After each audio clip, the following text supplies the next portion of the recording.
فی الطریق المؤدی الی دار الارقم، اب یہ دار ارقم کی طرف ایک راستہ ہے اور اس پر آنے والا کوئی مسافر اب اپنے نبی کی جانب بڑھ رہا تھا اپنی قسمت کا تارا چمکانے کے لیے۔ وہاں تو سب پہنچتے تھے نا اپنی قسمت کے تارے چمکانے کے لیے، تو پہنچتے تھے۔ آج ایک خوش نصیب پھر حضور کے در پر آ رہا تھا۔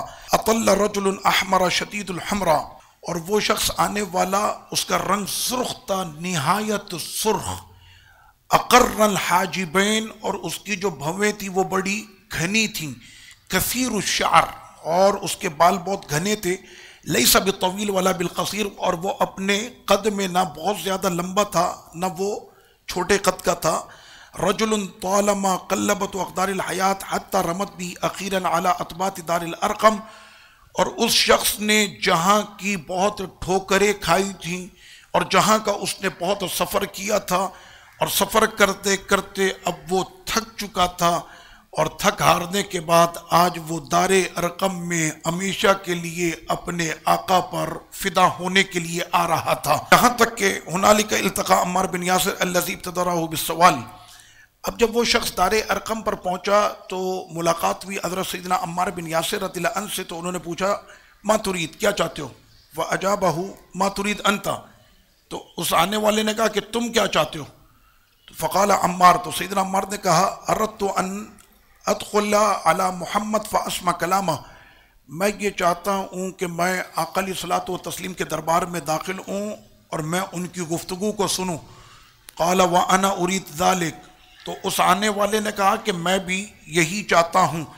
فدخل وعرض علیہم النبی الاسلام، تو اب یہ دونوں داخل ہوئے آقا علیہ الصلوۃ والتسلیم کی بارگاہ میں پہلی مرتبہ، اور آقا علیہ الصلوۃ والتسلیم نے ان پر اسلام کو پیش کیا، تو انہوں نے فوری طور پر اسلام کو قبول کر لیا۔ ونطق عمار بشہادت الحق بلغته العربیۃ الصحیحۃ الفصیحہ، سیدنا عمار بن یاسر رضی اللہ عنہ نے بالکل فصیح لہجے کے اندر کلمہ پڑھا۔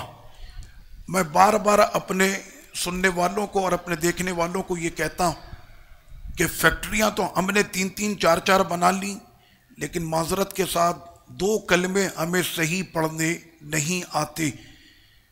اردو، پنجابی، سندھی، بلوچی، پشتو یا کوئی بھی زبان، میمنی، کوئی بھی زبان بولے، اور وہ بولنے والا اگر اردو میں بات کرتا ہے تو ہر ایک اپنے لہجے میں بات کرتا۔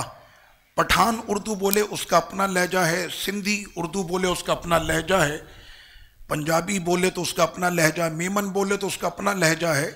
اردو لہجے میں اگر غلطی ہو جائے تو کوئی مسئلہ نہیں ہے، لیکن جس وقت میں آپ عربی عبارت پڑھتے ہیں، خواہ وہ کلمے کی ہو، نماز کی ہو، اتحیات کی ہو، قرآن کی صورت ہو، تو اس میں لہجہ آپ کی اپنی قومیت کا نہیں، اس میں لہجہ ابو بکر و عمر کا چاہیے ہوگا۔ اس لیے انہوں نے کہا کہ سیدنا عمار بن یاسر رضی اللہ عنہ نے جو کلمہ پڑھا بالکل فصیح زبان کے اندر کلمہ پڑھا۔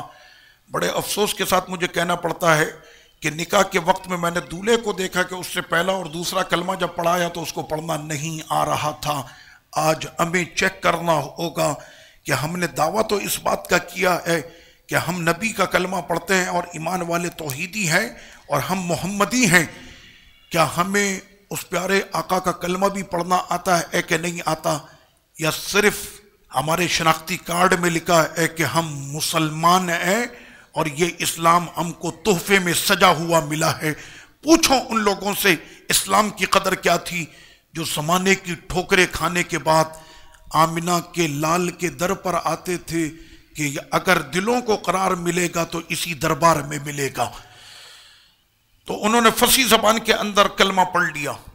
وَنَطَقَ بِهَا صَاحِبُنَا بِاللُّكَنَّةِ الْعَجَمِيَّةِ، لیکن وہ عمار بن یاسر کہتے ہیں جو میرا ساتھی تھا، اس نے جب پڑھا تو اس کی زبان میں لڑکڑاہٹ بھی تھی اور ساتھ میں عجمی انداز تھا۔ ہم لوگ عجمی ہیں، جو عربی نہیں ہے، عربی کے سوا جتنے بھی وہ کون ہیں؟ عجمی، تو اس کے لہجے میں عجمی پن ظاہر تھا۔